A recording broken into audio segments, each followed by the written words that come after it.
lệ khi phiêu thơ cái cờ nó không bay để lấy ngài cái cờ nó lỡ với được xem ngài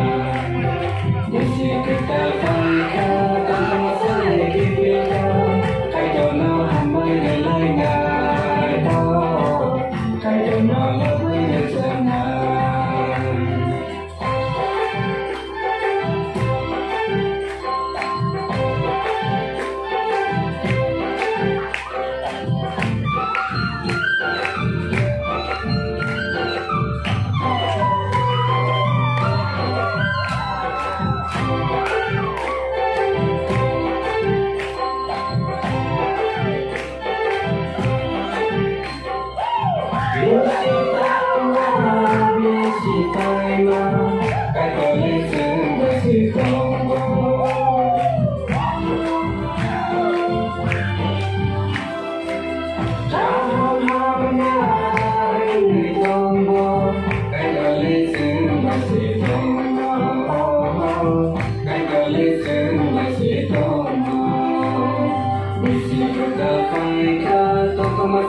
Khi phiêu thơ cái cờ nó hầm bay để lấy ngài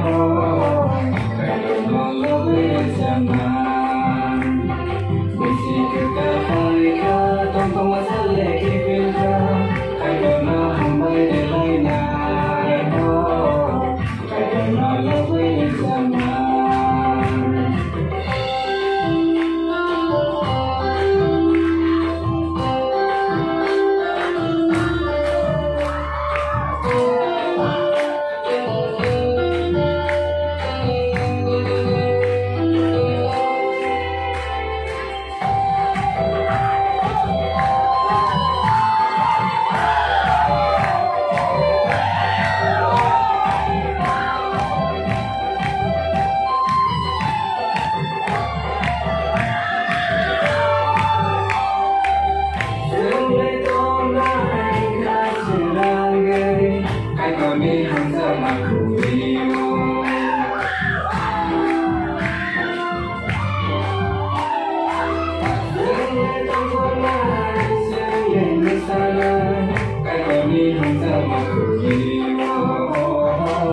Cái cờ ni